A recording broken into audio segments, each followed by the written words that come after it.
Hey everybody, welcome to another edition of NoDQ&A video right here on youtube.com/NoDQCW. We are coming off episode number 999 of Monday Night Raw. Next week is the 1000th episode of Raw. Got a lot of questions here, so let's not waste any more time. Let's get right down to it. So it comes down to this. This is from Craig AF. Either CM Punk's huge title reign comes to an end, or we get the first person to cash in and lose. I am split down the middle with this as I don't want either to happen. My question is, who do you think will win? Very good question. Originally, the plan was for John Cena and CM Punk to have a match at SummerSlam.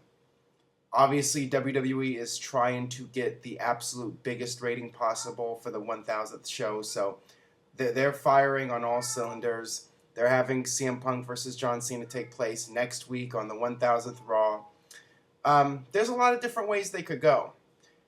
My gut, and this is just pure speculation on my part, is that there's going to be some sort of screwy finish, like Big Show interferes and the match gets thrown out, or somebody interferes and Cena wins with a tainted victory, leading to a rematch at SummerSlam. That, to me, seems the most likely scenario. And there's always a possibility that there could be a clean finish. Maybe John Cena will beat CM Punk cleanly. Maybe CM Punk will beat John Cena clearly.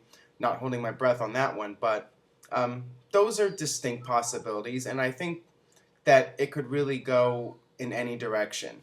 There's no clear-cut sign as to what's going to happen, but it would not surprise me to see John Cena versus CM Punk in some sort of match at SummerSlam, perhaps with Big Show added to the mix, but I don't think that this whole situation between Punk and Cena is done by a long shot. So that I'll say that much, but yeah, I really don't know for sure what's going to happen. So WWE's keeping me guessing, and that's usually a good thing. Hey Aaron, this is from JFanFriendyou. Okay. Hey Aaron, now that Ryback is facing an actual roster superstar like Jack Swagger, do you see him becoming IC or United States champion soon?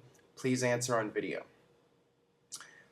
Well, if Ryback is going to continue going in the Goldberg-like direction, then it seems inevitable that at some point he'll hold either the US or the IC title. And I say, why not? I think the US title would be far better around the waist of someone like Ryback than Santino Marella, who's at a certain level and he's not really going to go any further.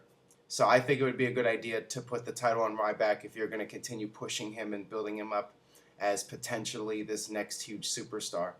I see nothing wrong with that. It might be a little bit too soon. I think they should keep having him do squashes for another month or two. By the way, where is the Feed Me 3?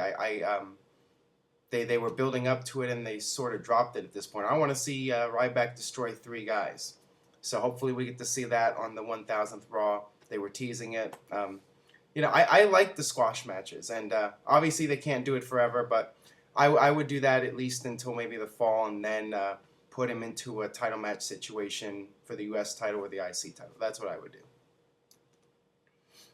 Hey Aaron, love the show. Thank you for that. This is from Alex Thompson 6.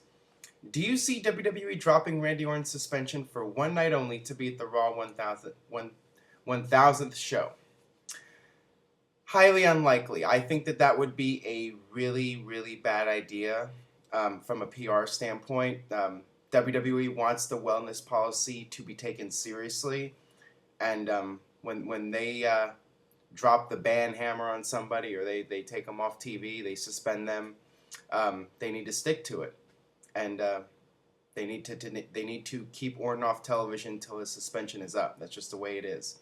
To try to bring him back for one night, I mean, that would set a really bad standard. So I don't see it happening, and I don't think it's necessary. It's not necessary. They already have a stacked enough show as it is. You have DX returning. You have Brock Lesnar.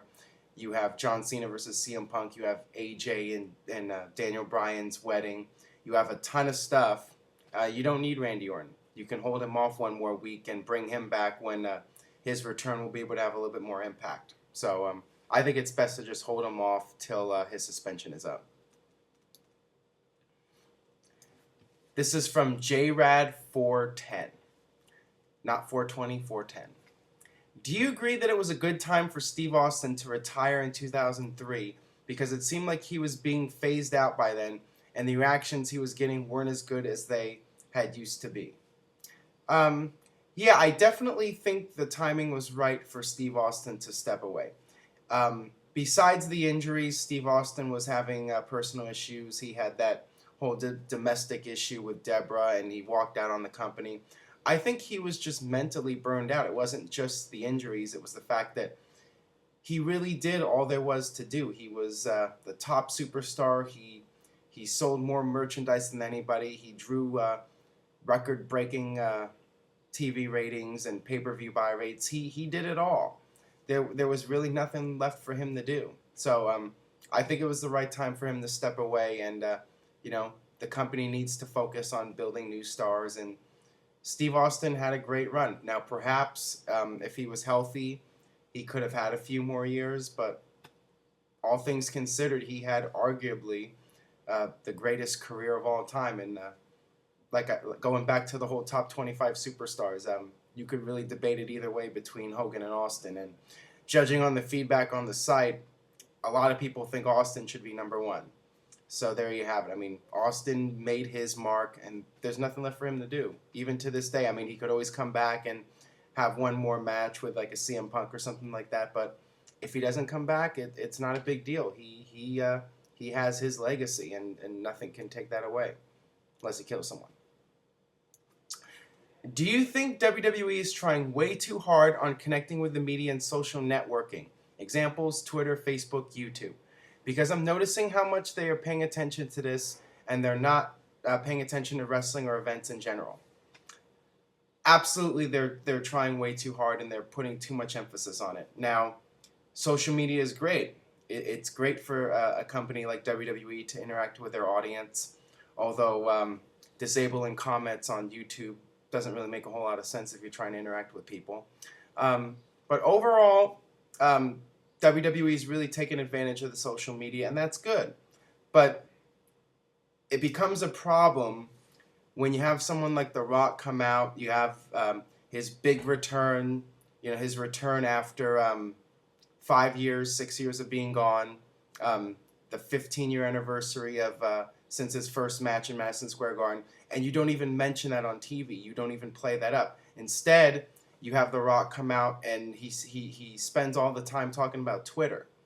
That's when it becomes a problem, and judging from that pay-per-view buy rate, it was definitely seen as a disappointment, and I blame a lot of it on the fact that WWE took the focus away from The Rock's return and trying to build up The Miz and R-Truth as credible opponents, and instead the whole focus was trying to get things to trend. Rock doing the boots to asses and Cena's lady parts, and it was definitely overkill. And it's fine if on Raw like they want to have some kind of display where they mention what's trending. That's fine, but when you talk about it nonstop, it gets really old.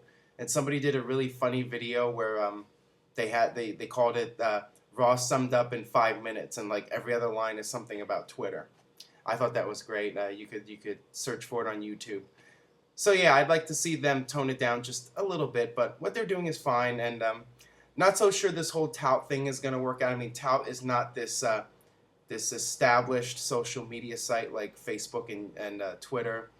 So it's one of those sites that's like a startup company. Not really sure if this is going to work out for WWE with tout. It's an experiment. I think it's a good idea to interact with the audience and have polls and do that sort of thing. As long as WWE doesn't try to manipulate it too much and try to rig it, I think it's a good idea. I think it's a good thing to do. Hey Aaron, now that Bruno Sammartino turned them down, can we expect Bob Backlund to be the headliner for the WWE Hall of Fame class of 2013? Considering Backlund had one of the longest title reigns in WWE history, it would seem like a no-brainer. Absolutely. I believe that Bob Backlund was actually offered the Hall of Fame at one point and turned it down. Not really sure why he did that, but that's what I heard. With that being said, He was on Raw a couple weeks ago, so clearly he's still on decent terms with WWE, and they're still on decent terms with him. I think they would love to have him in the Hall of Fame, obviously. I think it's definitely more of a possibility that Backlund will be in than Bruno Sammartino at this point. So I think it could go either way. I think it's a possibility, and should he be in it? 100%, absolutely. All right, that'll wrap it up for this edition of No DQ&A video. Thanks as always for watching. Make sure you subscribe. YouTube.com/NoDQCAW. Check out episode 160. I'm trying to run through these. I'm also having my top 30 greatest Raw moments in history. So stay tuned to the YouTube channel for all that. Stay tuned to NoDQ.com for the very latest about Raw 1000. And I'll see you next time.